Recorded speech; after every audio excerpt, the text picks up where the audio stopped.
Hello, good afternoon. It is your host, Emmanuel Isaiah Smith. Today's date is Friday, October 17th, 2025. The time is 1:35 p.m. and I am in Miami, Florida.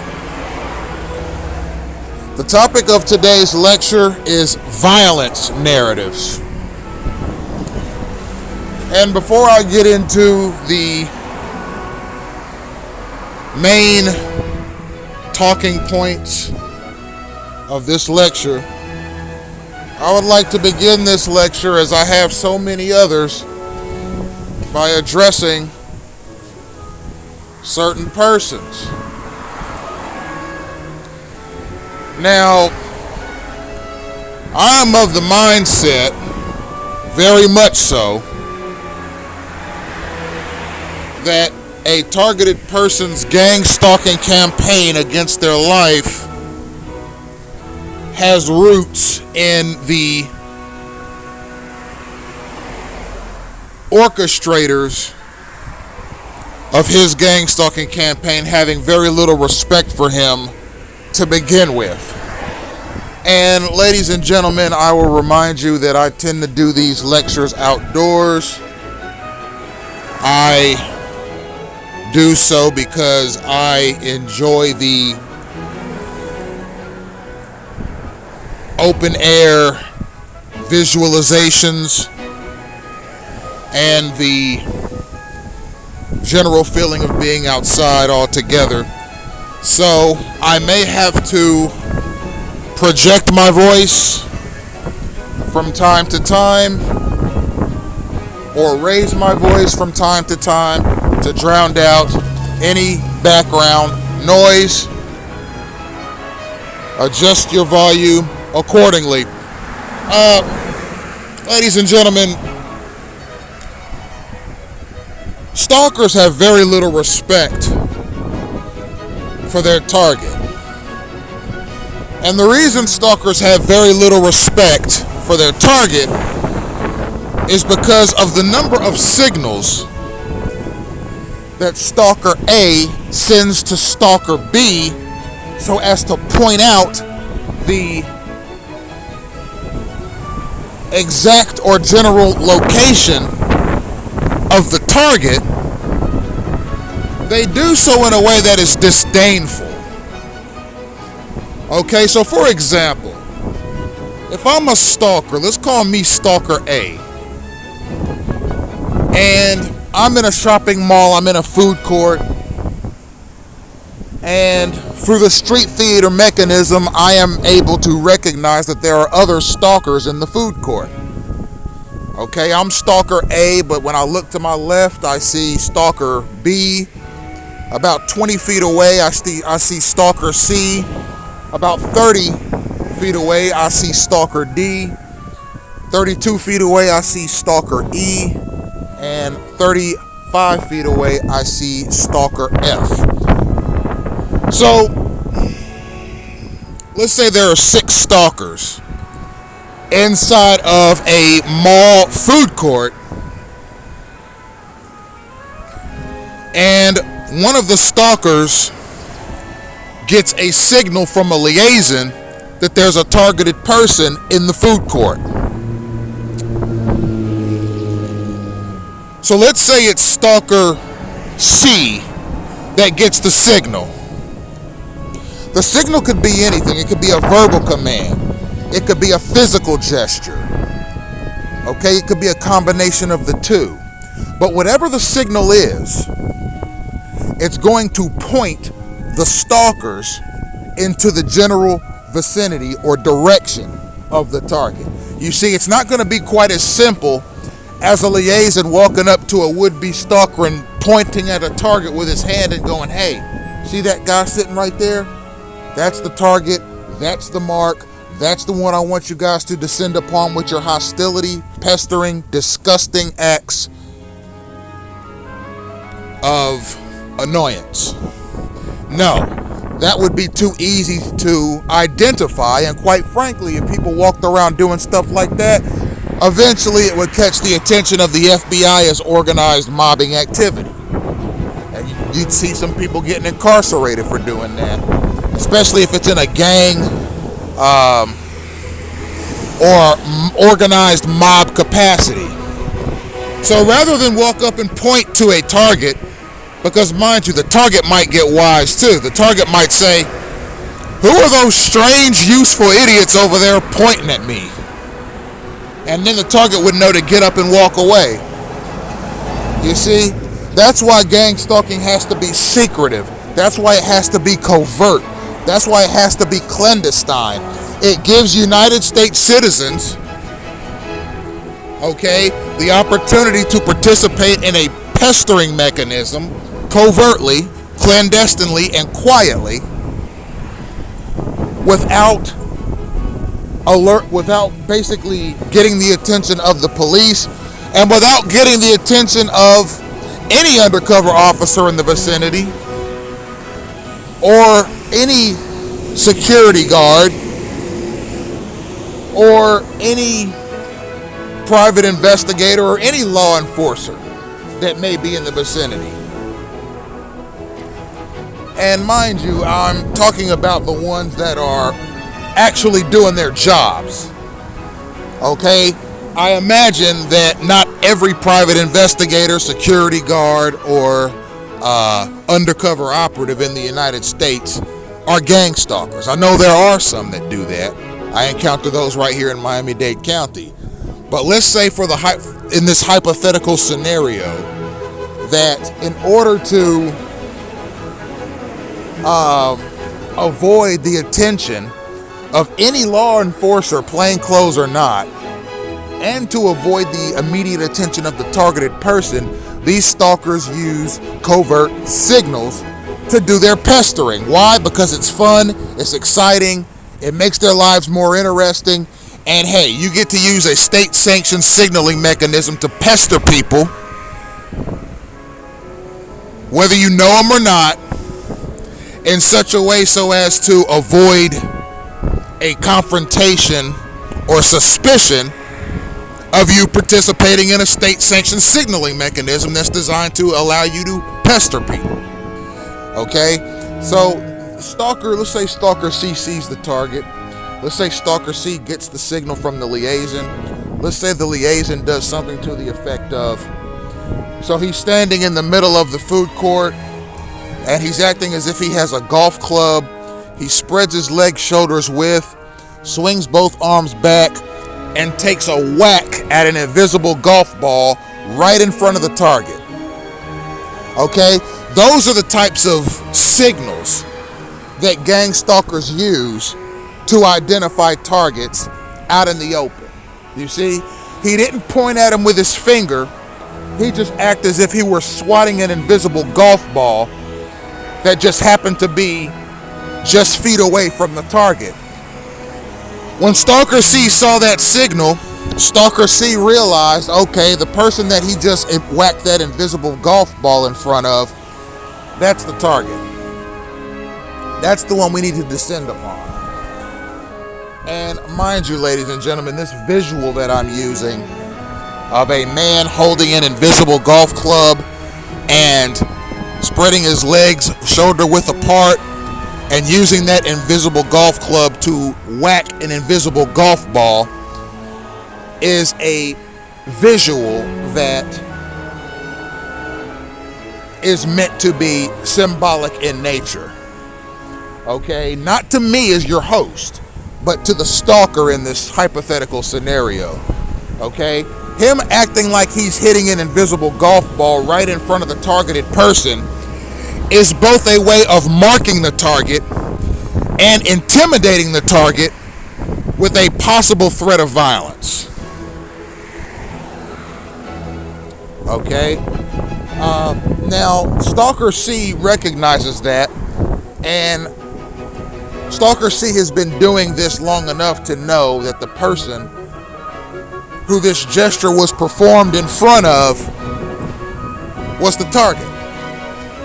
So Stalker C, knowing the protocol, knowing that this person, this target, must be a jerk or must be dim-witted or must be violent or must be a prowler or pervert or must be some sort of a predator or must be some sort of deviant or subversive to society, right? Because that's what these stalkers are trained to think. All right, the type of person that would take an open-air signaling mechanism to go pester another person. Over the years, okay, they come to realize that these people that are being pestered by these total strangers throwing signals back and forth are not that random at all. That there's an actual reason as to why these people are chosen for this. And these stalkers are led to believe that those reasons include various deviant behaviors. So a lot of stalkers go out into public places waiting on a signal from somebody, knowing that the person they're going to be led to has been, essentially, their attack has been pre-authorized.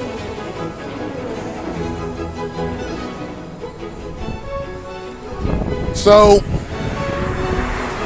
stalker walks up to the hapless target who's enjoying his afternoon snack in the food court, acts as if he lost his balance, and falls into the stalker's table, the stalker walks up to the target, acts as if he's losing his balance, and crashes into the target's table, causing his food and drink to spill on the floor.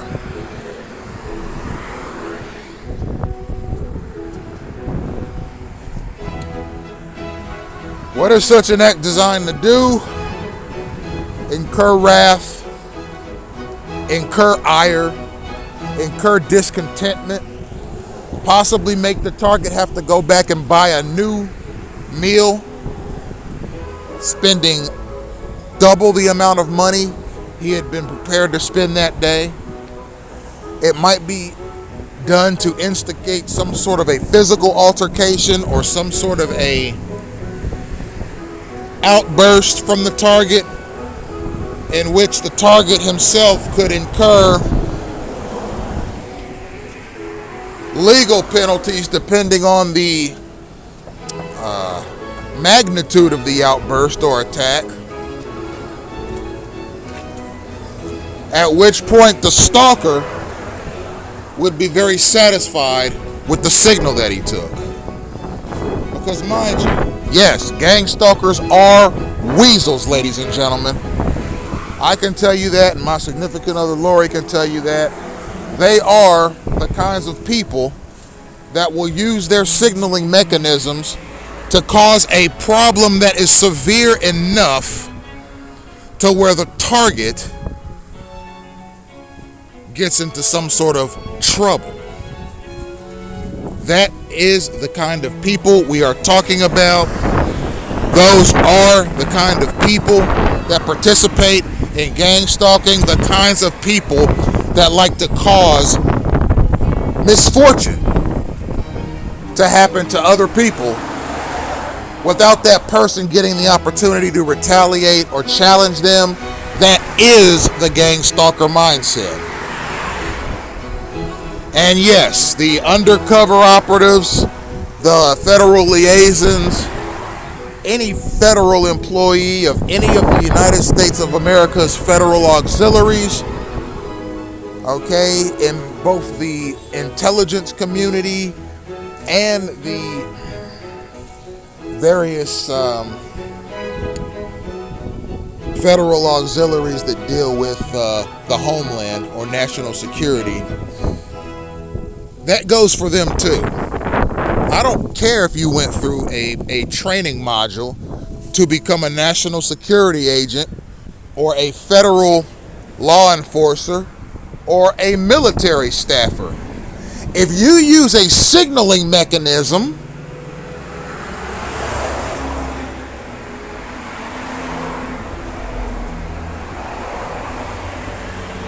that not only causes potential harm to your fellow citizens, but is known to cause harm to your fellow citizens, then you are a weasel.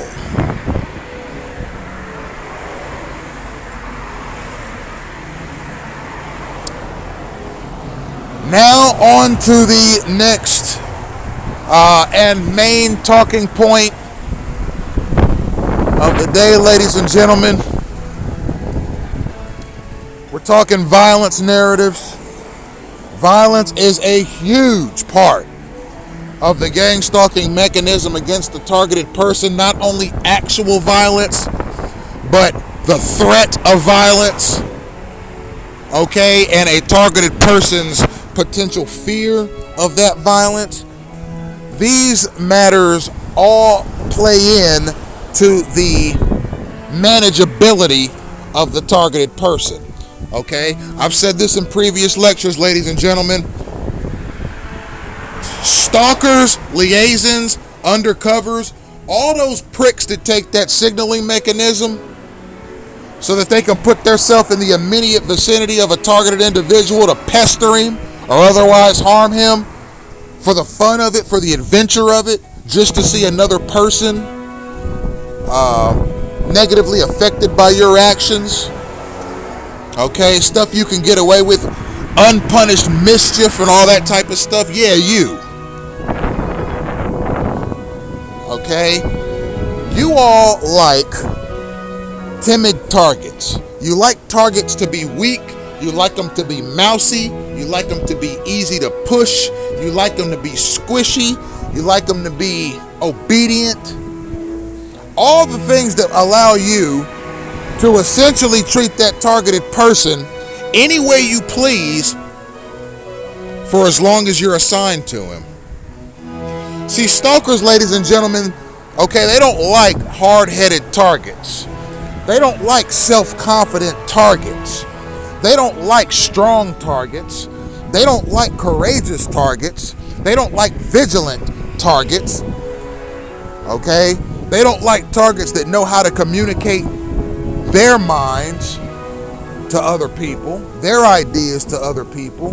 They don't like targets that like to exchange ideas with anybody. They don't like targets who have a sense of the world around them. They don't like targets who enjoy politics. They don't like targets who enjoy reading. They don't like targets that enjoy literature. They don't like targets that have a sense of world and ancient history. They don't like targets that are involved in the political process. They don't like targets that understand the judicial process. They don't like targets that understand the economy. They don't like targets that have a sense of personal wellness and well-being. They don't like targets that have a sense of optimism for the future.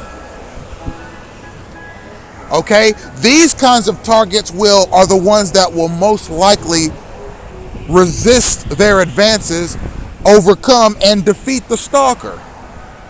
If not in person, then administratively. Stalkers like the kind of target that looks at their gang stalking campaign and stumbles to the ground in awe and with trembling. Those are the kinds of targets that it's easier for the various other components in this campaign-style cooperation program to study, to monitor, to gather data on, to manipulate, to control, to use as entertainment, to use as a stepladder for their own careers. You see, this is the type of target that liaisons, that undercover operatives, and that stalkers like. The kind that they feel safe pestering and annoying and harassing. Okay? That's the kind of target they want, because they're going to do gang stalking anyway. They might as well use that mechanism on someone who's not going to give them a hard time. You see? And violence the threat of violence, and the targeted person's fear of violence, those all factor into his general demeanor and disposition towards his stalkers. If a targeted person feels, or is rather constantly anxious or afraid that they are going to be attacked physically or with weapons, in any number of capacities, that target is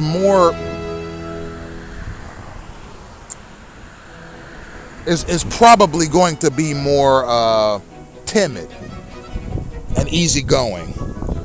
Okay? But targets who don't fear that stuff, those are the ones that these punks don't like to deal with.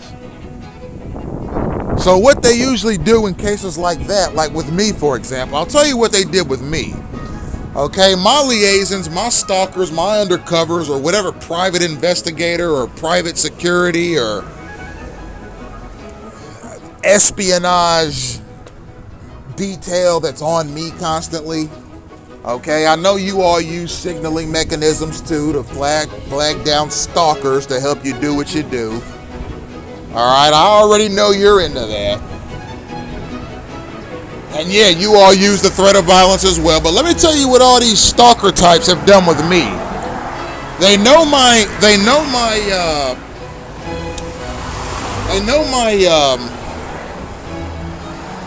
project. They know where I am throughout the day typically. They know my height, my weight. They know all my vital statistics and the vital statistics of my significant other.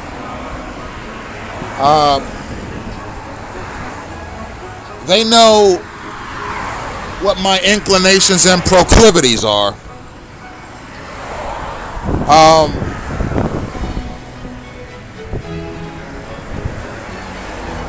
And these persons typically use the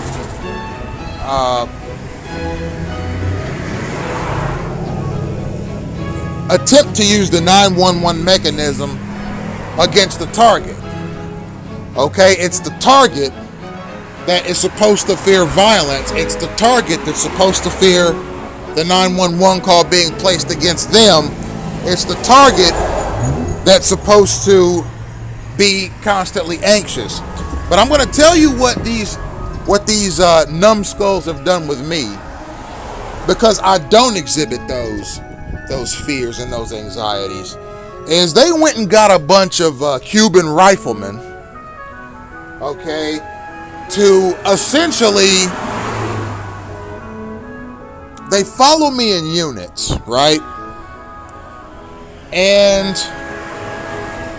But they stay out of sight. They don't want me to see their tactical gear or their AR-15s.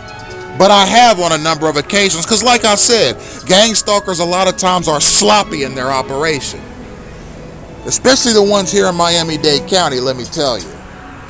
But anyway, what they did with me when they saw that I wasn't backing down, when they saw that I was talking about my issue and communicating it to the whole world, candidly and accurately, and that I wasn't backing down to their undercovers. As a matter of fact, a lot of these stalker types, I was getting into verbal confrontations with them. And obviously they went and created false narratives like every stalker does. And they probably went to some liaison or some other stalker in the presence of a lot of people and gave them my description and said, this guy got on a bus and threatened to kill me. He was on this bus headed in this direction. This is what he had on. So, ultimately, that false narrative is acted upon. Okay? Stalkers don't like evidence. Neither do undercovers or liaisons. They will act on any false narrative presented by their people. Okay? Now, the interaction between me and that stalker on the bus might have been something to the effect of, Hey, and this is me talking. Hey, sir,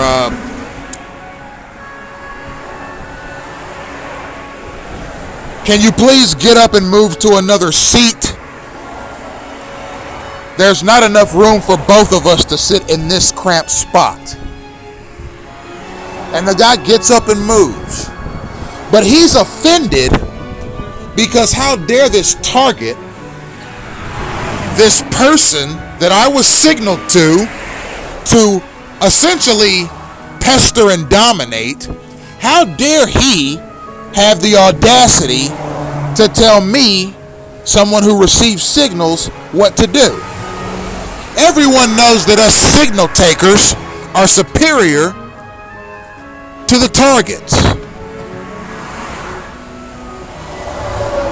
Who does he think he is telling me, a signaler, a stalker, an organized mobber? Who the hell does he think he is talking to me like that? Well, I'm going to show him. I'm going to go to some more stalkers and create a false narrative. And we're going to track this guy down and we're going to do something to him. Because who the hell does he think he is telling me what to do on a bus? It'd be something like that. Okay, gang stalkers have a lot of drivel swirling around in their little peasy brains. Okay, and some of them do mental gymnastics to justify staying near a target that has already expressed that they don't want them anywhere around. Okay, you could tell a target, hey, get the hell away from me, you're annoying. And that statement could be twisted not only by the stalker, but by any liaison that's listening, or perhaps the liaison that sent the stalker. Because sometimes when stalkers are signaled to a targeted person's exact location, the liaison that signaled them, sometimes they lie in wait. And they watch from a distance, okay, to see the interaction. Maybe they got binoculars or something like that. Or maybe they're watching through a hidden camera somewhere or something like that. So let's say you're standing at a bus stop and a stalker is signaled over to you and they're pestering you, they're crowding your space, they're agitating you, they're aggravating you, and you say, hey, why don't you get away? You're really ticking me off and annoying me. A stalker could do some sort of a mental gymnastic twist to try and distort your words. And a liaison too, okay, they could twist what you say and create a narrative of, well, this guy threatened to grab a baseball bat and work me over with it until I passed away. You see, stalkers are always, ladies and gentlemen, creating false narratives about their target. And what those false narratives do is they allow the stalkers to be justified in pestering somebody that they already hated, or that they already wanted to pester, or that they were already signaled to pester by a third party. Okay, stalkers like action. They don't like sitting around. They like doing as much pestering and bothering as they can. So by creating false narratives about the target, they can create more opportunities to pester him based on that lie. Okay, a targeted person says to a stalker, hey, listen, if you don't scram,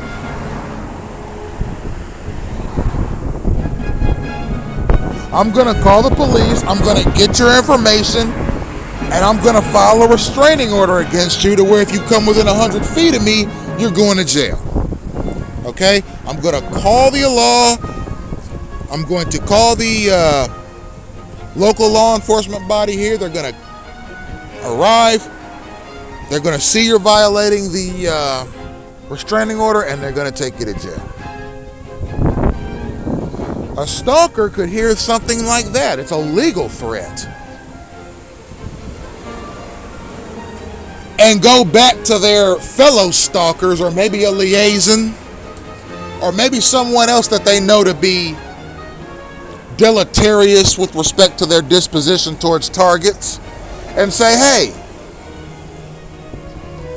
I was just minding my business. I wasn't bothering nobody. I was at a bus stop, or I was here or there, and this guy told me that he was going to go and get a Glock 45, just like the police have, and he was going to empty a clip in me in close range. You do have stalkers that like to use the death threat mechanism to try and get targeted people killed. Okay? Some stalkers like to use false narratives or false accusations against the target, particularly a target who stood up to them, to try and get them harmed or further pestered. But you have the more weaselly stalkers out there that will distort something that a target says to them as death threats, so as to maximize the potential harm that could come back to the target. You see, the threat of violence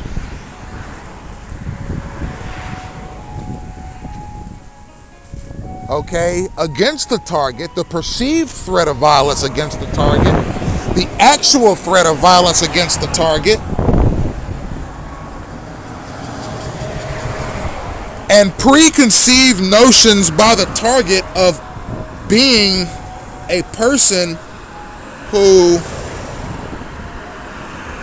is under constant threat of violence is the name of the game for organized stalkers. Just give me 1 second, ladies and gentlemen.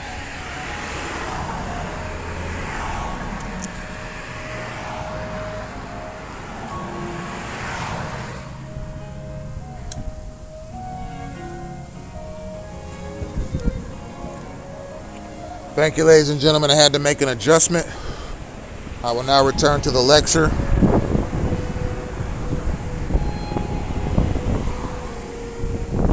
Ultimately, ladies and gentlemen, what you have is a failure to communicate. Just like you saw in that movie, Cool Hand Luke. That quote is considered an all-time American classic quote, as many movie quotes are.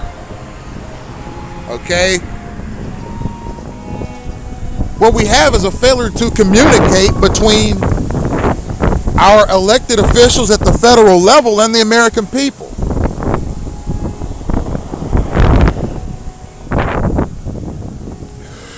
I value the First Amendment, which is freedom of speech and freedom of the press.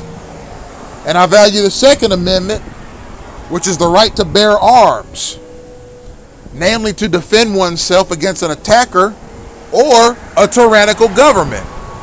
Those are the protocols and the reasons for owning a firearm in the United States. Those are the reasons that the framers of the Constitution suggested should be the reason for the Second Amendment's existence. The framers knew that the government that they were in the process of creating, of implementing, of ratifying, of editing, of amending, they knew that this government was corruptible.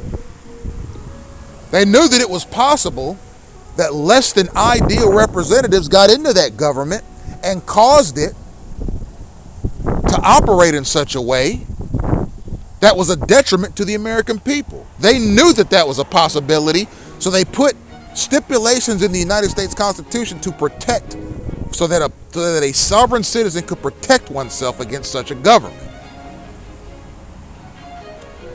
Now, mind you, ladies and gentlemen, I've said in various other discourses that gang stalking, its auspices were legalized by stealth. meaning that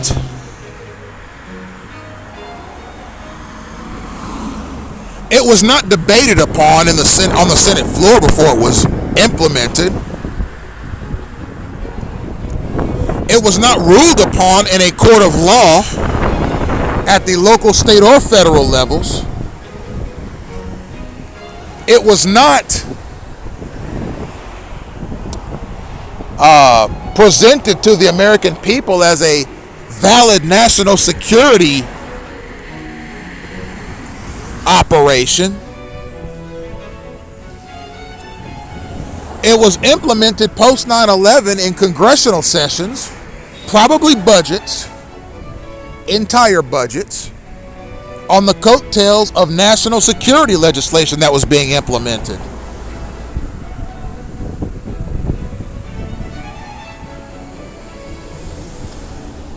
So no one saw any trace of this program until it was already in operation.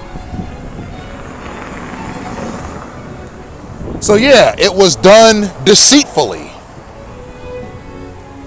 It was ratified unknowingly, and I don't think most Congress people know enough about it to say anything about it. But I hope and suspect that my words will eventually reach the halls of Congress, not as a political agitator, not as a person who wishes to see harm done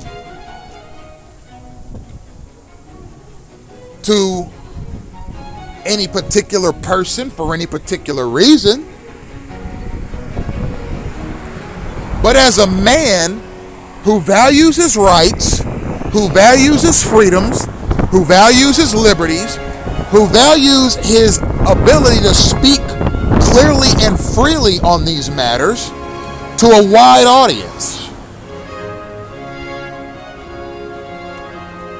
That's what I want Congress to perceive me as. That's what I want the Supreme Court to perceive me as. That's what I want staffers in any federal auxiliary, state auxiliary, or local auxiliary here in the United States to see me as. And yes, ladies and gentlemen, my words are often harsh because gang stalking is harsh. My words are even brutal because gang stalking itself is brutal. And I'm fighting fire with fire. That is the only way to properly remedy this political scourge called clandestine gang stalking. And assuming I'm not the only targeted individual in the United States, I imagine other targets wish they knew how to avoid or challenge or combat or expose this program, but it's clandestine, it's clandestine, it's secret, it's hidden. One of gang stalking's many names is covert war. It is a silent war that is waged upon a sovereign United States citizen by the federal establishment through negligent legislation. This gang stalking protocol is a prime example as to why the national security apparatus in this country and the intelligence apparatus in this country should never be given blind confidence in operations. Congress should know every jot, tittle, nook, cranny, and crevice of what is in the bills they pass, and they should also be filled in on everything that the national security apparatus is doing, whether it's overt operations or covert operations, whether it's psyops or human behavior experimentation, whether it's data collection or whether it's covert operations. Congress should know everything that's happening so that stuff like this can be challenged by them. On the Senate floor, it shouldn't take a sovereign citizen to create videos and post them online to awaken Congress to a politically negligent and governmentally inept mobbing, disruption, and harassment protocol like gang stalking. Congress should have known ahead of time that the national security apparatus of this country was not only working on such a thing, but working on getting such a thing passed through budgets. What effect could this have on the American people? What effect could this have on the United States Constitution, its validity? What effect could this have on the economy? If you get enough people getting bounced around and can't work because of workplace mobbing and other organized mobbing elements of gang stalking, what will that do to the job rate, the employment rate? Will it go up or down? It's going to go down, because you have one segment of the population using covert and clandestine means to pester other segments of the population out of work, out of companies, out of the ability to retire, out of the ability to earn a living. Okay, I often call gang stalking the worst political or governmental or legislative decision in the history of mankind, and I stand by that. It presents itself as something other than it is. No, it's not community policing. No, it's not national security or keeping the country safe. No, it's not looking after one's own interests or protecting one's family or one's friends. As a stalker will oftentimes tell you, it is thuggery and using false narratives to find, disrupt, harass, and yes, attack targeted persons with no threat of consequence whatsoever to the attacker. It's state-sanctioned thuggery.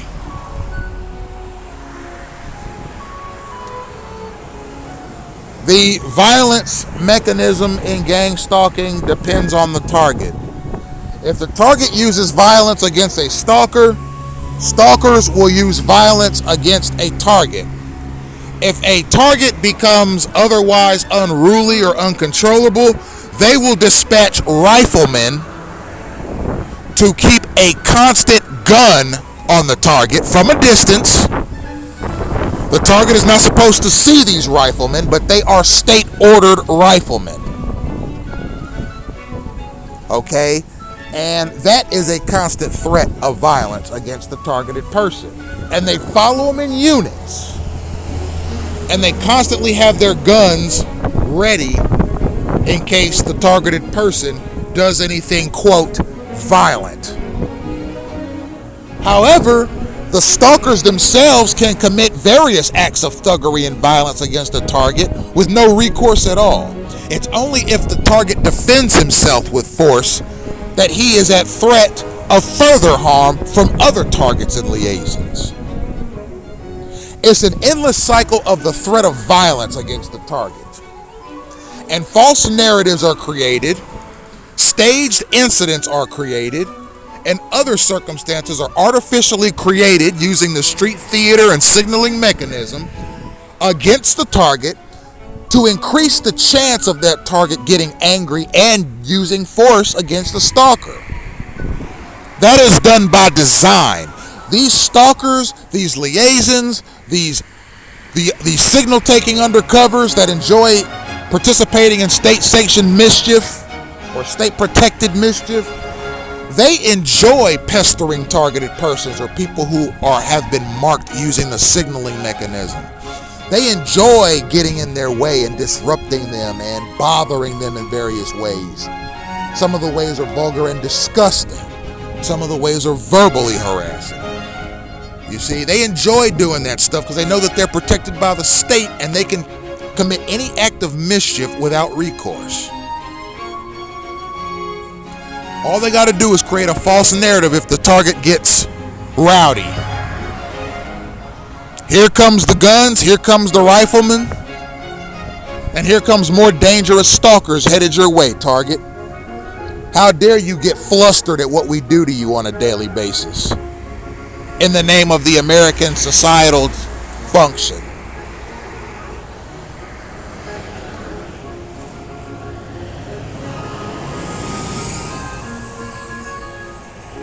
The gang stalking mechanism is destructive and weaselly. It's spineless and cowardly. And it has no place in American society. It doesn't have a place in any society. Indeed, it has no place in the human trajectory through time and space.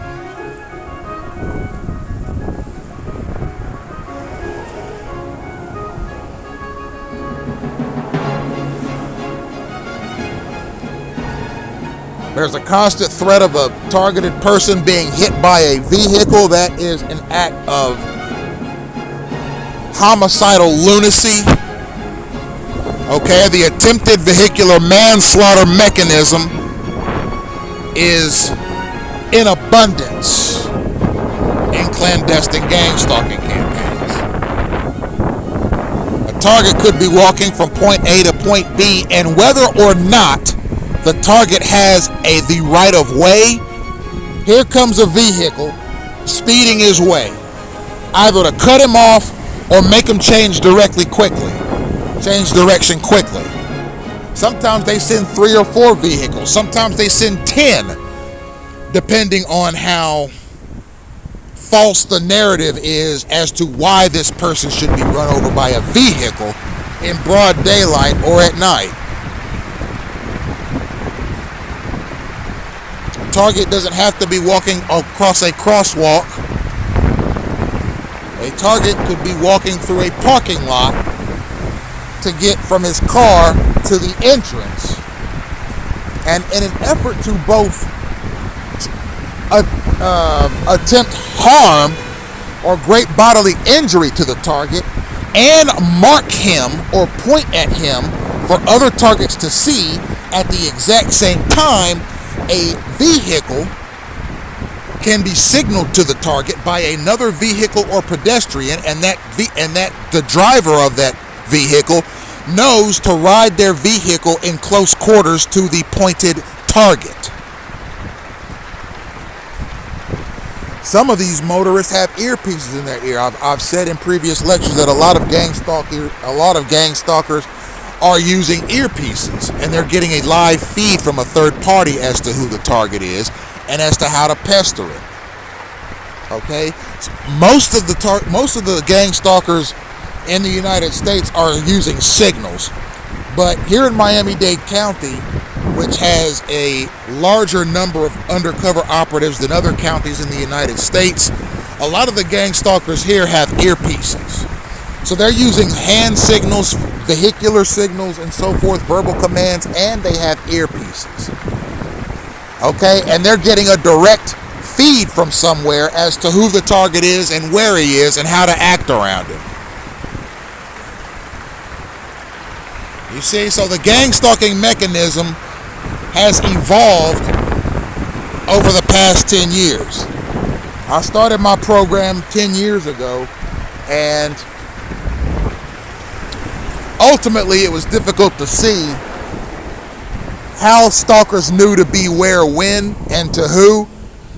But I'd say about around 2022, which was 3 years ago, I started seeing and understanding that this is a signaling mechanism,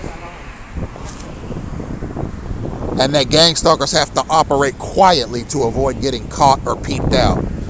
Now they have been caught and peeped out, and they're trying to adjust their tactics. They're not saying, well, we should stop. We're not saying this is criminally negligent activity. They're not saying this is political malfeasance. They're saying, well, let's change our methods. So they're attempting to make the signals less readable, and there are more stalkers coming around me with earpieces so that I can't see or hear the stalker being signaled my way. But I know that's what you're doing, so you're still exposed.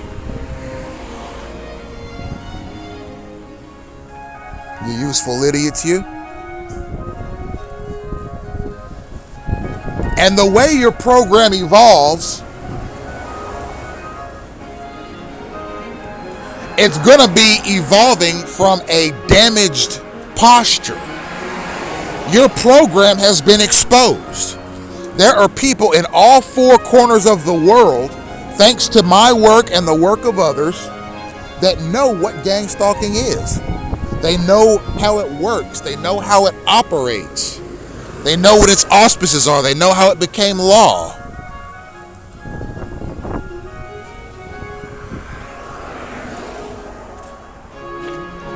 They know that there's a disinformation industry in the United States that seeks to discredit the existence of this program. That disinformation industry in the United States existed before the program was even created. The orchestrators of gang stalking knew that if and when it was exposed, there should be a mechanism in place to hide the truth even further.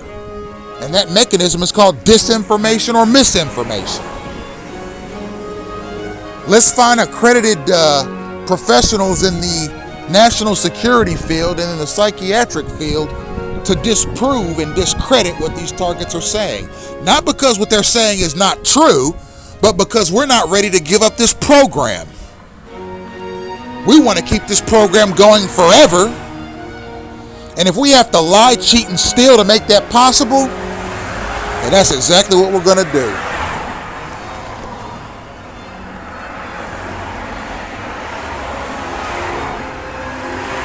The use of violence without necessity is a cowardly, hostile, and degenerate act. And quite frankly, it's a shame that a world power that bills itself as a constitutional republic and a democracy has to stoop to such lows to grasp control of its citizen population. Thank you for watching.